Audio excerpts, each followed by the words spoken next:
Ya. Halo, balik lagi bersama saya di Azira di aplikasi perencanaan strategi dari PT Ini Sari Kopindo terbuka atau biasa kita kenal dengan Sari Roti.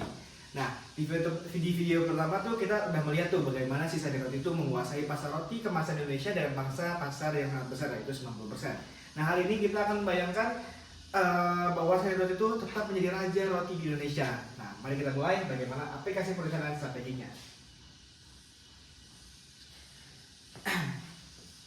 Jadi kita mulai dari corporate strateginya dulu, milik Sari Roti. Nah, saya tuh pertama ingin menjelaskan terkait si growth strategi atau concentration dari si Sari Roti ini. Bahwa sebagai contohnya itu mereka telah melakukan backward integration, yaitu pendirian PT Mitra juga atau MNG. Nah, pada 2017 Sari Roti itu mendirikan MNG itu bersama Rainbow Unlimited yang mendominasi sahamnya sebagai 50%. Nah, untuk memproduksi tepung campuran dan juga adonan dengan modal ditambah menjadi 12 miliar rupiah pada 2019 sebagai strategi backward integration guna mengurangi efisiensi rantai pasokan. Strategi itu menghasilkan kualitas yang lebih baik, penghematan biaya dan juga efisiensi operasional, namun juga membawa risiko finansial seperti keterbatasan kendali dan juga kompleksitas operasional yang memerlukan manajemen risiko yang efektif. Nah, selanjutnya itu growth strategi di bagian diversification. Selama ini Sari Roti terus membuat roti. Tetapi pada 2022 mereka meluncurkan Sari Kue. Nah, Sari Kue itu adalah sebuah diversifikasi yang dari merek Sari Roti juga, tapi berbeda divisi sama Sari Kue, yang itu merek baru yang menawarkan produk seperti dorayaki, coklat, bolu pandan maupun pembuket ataupun cheesecake. Nah, sebagai langkah rebranding atau menangkap pertumbuhan pasar yang baru gitu, karena pada 2021 itu ada lonjakan sebesar 116% di segmen kue di Indonesia. Nah, strategi itu berhasil meningkatkan pendapatan untuk Sari Roti dengan segmen kue itu menyumbang 4% dari total penjualannya pada tahun 2021 serta mengoptimalkan efisiensi distribusinya melalui jaringan sebanyak 88.000 di titik penjualannya. Namun, tantangan seperti persaingan ketat dalam produksi kue mapan dan juga kompleksitas operasionalnya akibat lini produksi yang baru menjadi pelajaran berharga untuk Sari Roti dalam melangkah ke langkah yang berikutnya. Lalu untuk yang kedua itu adalah peluncuran Sari Choco. Nah, ini adalah yang paling baru, di mana pada tahun 2023 Sari Roti melanjutkan strategi diversifikasinya terkait dengan meluncurkan Sari Choco yang mencakup roti berisi coklat, pasta coklat, dan juga susu coklat melalui produksi coklat internal dan juga kemitraan dengan produsen susu terkemuka di Indonesia untuk memasuki pasar yang baru juga dari segi si Sari Choco ini. Nah, langkah ini tuh bertujuan untuk memperluas portofolio dengan produk pelengkap seperti olesan coklat untuk rotinya, untuk roti sendiri. Nah, sekaligus menangkap peluang di segmen minuman, menghasilkan pendapatan baru, loyalitas pelanggan yang meningkat, dan juga ekspektasi laba bersih yang naik sebesar 22% pada tahun 2024 berkat kontrol kualitas coklat yang memadai. Namun, tantangan seperti investasi besar, persaingan dengan merek mapan, dan juga risiko ketergantungan pada mitra susu menjadi catatan penting untuk mengembangkan strategi ke depannya. Nah, selanjutnya untuk kita dari growth strategi kita pindah ke delay strategi, di mana ada banyak sekali delay strategi yang telah dilakukan oleh Sari Roti. Salah satu contoh yang akan saya jelaskan adalah ekspansi pause proses with caution pada ekspansi ke Filipina. Pada tahun 2016 Sari Roti itu memberhentikan kerjasama dengan perusahaan yang ada di Filipina dalam perihal ekspansi rotinya, dikarenakan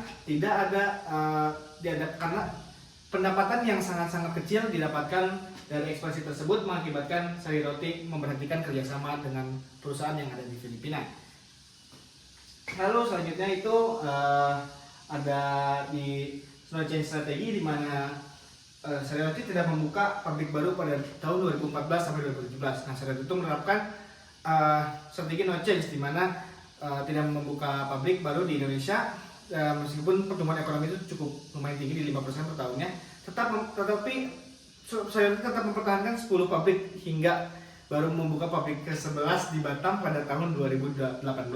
Kemungkinan untuk fokus pada optimalisasi operasi seperti peningkatan kapasitas produksi dan juga eksplorasi peluang lain seperti usaha patungan di Filipina seperti tadi saya jelaskan di 2016. Nah, Strategi itu memberikan manfaat berupa penghematan investasi besar, efisiensi operasional, dan juga stabilitas finansial di tengah pertumbuhan ekonomi yang stabil. Namun juga menyebabkan kerugian seperti kehilangannya peluang ekspansi pasar dan juga risiko tertinggalnya dari kompetitor yang cukup agresif di Indonesia dengan membangun fasilitas-fasilitas yang baru dan juga modern. Nah, selanjutnya itu di retrenchment strategi, di mana pada strategi itu ada 3 contoh yang saya dapatkan dan saya analisis, bahwa salah satunya itu strategi 1 di mana captive company, yaitu pembentukan PT Indosari sebagai distributor individu dari sari roti sendiri, dan juga ada pembentukan PT Mitra New Grain atau MNG sebagai supplier individu dari sari roti, dan juga adalah strategi dari penjualan Sari Monde Food Corporation atau yang tadi saya jelaskan pada di Filipina memberhentikan kerjasamanya. Next. Nah, selanjutnya adalah di bisnis strategi.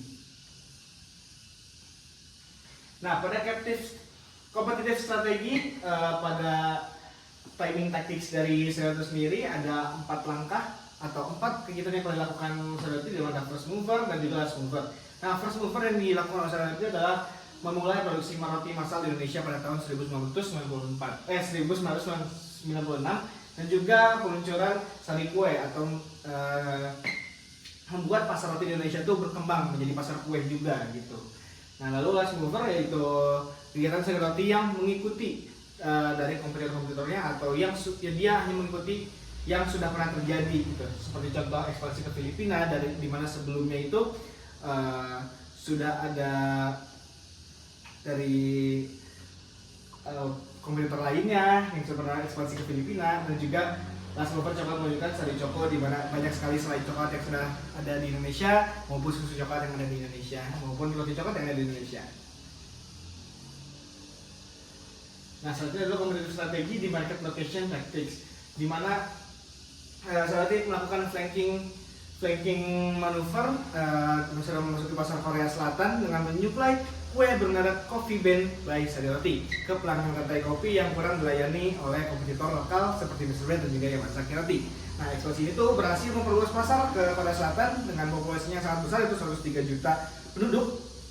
Lalu distribusi di rantai kopi tanpa persaingan langsung dengan toko roti lokalnya, dan tidak teridentifikasi kerugian dari strategi si ekspansi ke Korea ini. Lalu melakukan bypass attack pada kue peluncuran sari roti, dan juga bypass attack pada coklat pada sari coko gitu. Nah, selanjutnya itu model strategi masih pada konteks market location tactics pada bagian defensif, di mana ada 5 contoh yang saya digunakan dalam mengaplikasikan strategi ini. Saya coba ingin menjelaskan yang memperbesar hambatan di industri roti kue coklat melalui integration PT Mitra New. Nah, di mana sari roti itu mengimpor banyak sekali gandum dan juga kesusahan untuk mendapatkan suplai di Indonesia. Nah, maka dari itu sari roti membuat Mitra New Grain sebagai anak perusahaannya untuk membuat suplai dari sari roti sendiri, dan juga untuk meminimalisir kenaikan biaya pangan maupun biaya bahan baku yang ada di Indonesia. Lalu juga sari roti mengontrol distribusi melalui INN atau Indonesia Niaga Nusantara sebagai distributor mandiri atau individu dari sari roti sendiri sebagai anak perusahaannya, agar mengurangi biaya operasional dan juga efektivitas dari penggunaan keuangan dari sari roti sendiri. Next. Nah, selanjutnya pada fungsional strategi, pada bagian marketing strategi, yaitu STP analysis. Nah, selanjutnya terdapat STP analysis, di mana sari roti itu menerapkan strategi segmentasi, target dan juga positioning efektif untuk mempertahankan dominasinya di pasar roti kemasan Indonesia. Nah, berdasarkan laporan tahun 2023, segmentasi geografis menunjukkan pendapatan utama dari wilayah tengah Indonesia atau wilayah Jawa yaitu sebanyak 54,8%, lalu wilayah timur yaitu 30,4%, dan juga wilayah barat yaitu 14,8%, dengan pendekatan demografis yang menyasar kepada mahasiswa, pekerja kantoran, dan juga konsumen berbudget terbatas melalui produk seperti Chocoban dan juga Super Creamy Series, serta masuk grafis dengan yang menonjolkan transparansi dan juga kepatuhan BPOM Sari Roti untuk konsumen modern yang peduli akan keamanan pangan. Untuk targeting juga dilakukan melalui jaringan distribusi yang cukup besar, yaitu di 88.000 toko yang menjangkau pasar modern dan juga tradisional, dengan fokus pada masyarakat yang berdaya beli rendah dan juga produk terjangkau, serta promosi digital di Instagram yaitu di @sariroti rotinya Indonesia. Nah, Sari Roti itu menguasai 90 pasar bangsa pasar dengan slogannya yaitu lembut dan juara, yang menawarkan program halal, higienis dan juga berkualitas. Didukung dengan inovasi varian seperti kue dan susu coklat pada 2003 yaitu Sari Choco, serta komitmen pada kepuasan pelanggan melalui penyelesaian keluhan cepat dan juga jaminan kesegarannya dari sebuah produk. Maka dari itu, seringkali Sari Roti mengambil langkah preventif dengan menarik barangnya dari gerai-gerai yang ada di pengecer untuk memastikan kualitas dan juga keamanan dari Sari Roti. Next. Nah, selanjutnya adalah fungsional strategi pada marketing strategi, yaitu 4P, di mana ada produk, price, dan juga promotion. Nah, di sini ada banyak sekali contoh-contoh dari si 4P ini.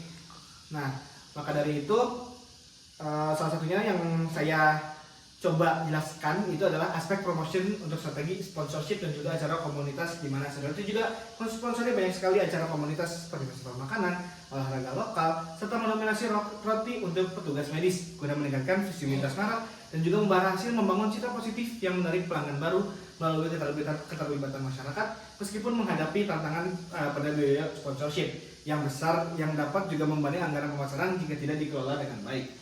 Lalu selain itu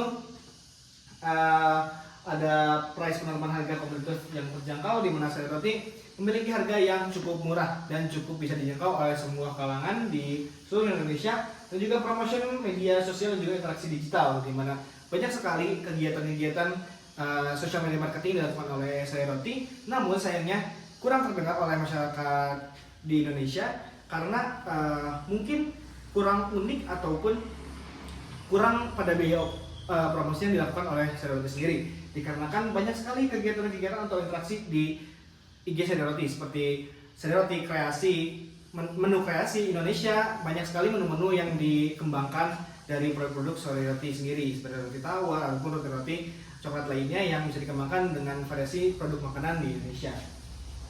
Nah, selanjutnya itu adalah fungsional strategi pada finance strategi, di mana ada financing, investing, dan juga dividen. Nah, di mana financing Sari Roti itu menjaga stabilitas keuangan dengan menyesuaikan dividen, pengembalian modal, dan juga penerbitan saham baru sambil memantau rasio utang, mendukung operasional dan juga pertumbuhan bisnis, namun beresiko mempengaruhi likuiditas jangka pendek jika manajemen cashnya itu tidak berhati-hati dalam mengelolanya. Lalu untuk investing, Sari Roti membangun pabrik baru seperti Pekanbaru pada tahun 2023 sampai 2024, pada tahun di Pasuruan pada tahun 2005 dan juga sekarang pada tahun 2008, dan yang paling baru itu 2023 sampai 2024 itu adalah pengembangan di Pekanbaru dan untuk pabrik ke-15-nya, dengan tujuan meningkatkan kapasitas produksi dan juga penjualan serta memperkuat posisinya sebagai pemimpin pasar di wilayah barat Indonesia. Nah, lalu untuk dividen, yaitu Sari Roti rutin membayar dividen tunai sebesar 297 miliar rupiah pada tahun 2021, 346 miliar rupiah pada tahun 2022, dan juga 607,68 miliar pada tahun 2023. Nah, hal itu dapat membangun kepercayaan investor dan juga stabilitas harga saham yang dimiliki oleh Sari Roti sendiri. Nah, selanjutnya adalah fungsional strategi pada operation strategi, di mana ada terbagi menjadi 9 bagian dengan contoh strategi masing-masing. Nah, di sini tuh saya cuma akan menjelaskan salah satunya, yaitu pada bagian proses and capacity design dari Sari Roti, di mana terdapat 12 langkah dengan teknologi modern, di mana pada tahun 2020 tuh Sari Roti menerapkan proses 12 langkah tersebut dengan mesin-mesin seperti oven deck dan juga detektor logam maupun teknologi-teknologi lain yang sebelumnya belum dipakai maupun terinvent oleh Sari Roti. Nah, strategi itu bertujuan untuk membuat produksi lebih konsisten, tetap membutuhkan perawatan dan juga teknologi rutin, serta menjaga kualitas dan juga keamanan dari produk-produk Sari Roti. Nah, selanjutnya untuk operasi strategi masih ada location selection, layout design, juga HR and job design, di mana location strategi itu, location selection itu ada 15 seperti sekarang, 15 pabrik sayur roti di tempat-tempat yang strategis, sehingga dapat menjangkau semua konsumen di seluruh Indonesia dan juga mempercepat jalur distribusinya. Nah, selanjutnya itu ada di operating strategi, di mana ada supply management, scheduling, distribution, dan juga maintenance. Untuk biasanya juga sayur roti menjaga kualitasnya seperti ISO 9001 dan juga ISO 22000, serta manajemen inventory yang sangat-sangat baik, maupun dari penarikan maupun pengeluaran inventory, dan juga peluasan jaringan distribusi, di mana terdapat lebih dari 88.000 jaringan distribusi di seluruh Indonesia.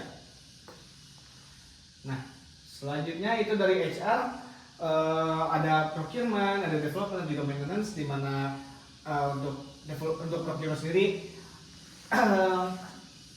sayur roti banyak sekali mengambil vendor-vendor maupun kolaborasi dengan perusahaan lain guna untuk memenuhi kebutuhan sayur roti. Untuk development sendiri dari karyawannya, yaitu ada pelatihan berbasis kompetensi untuk semua tingkat, dan juga pengembangan budaya organisasi, serta peningkatan keterlibatan karyawan melalui program penghargaannya untuk membangun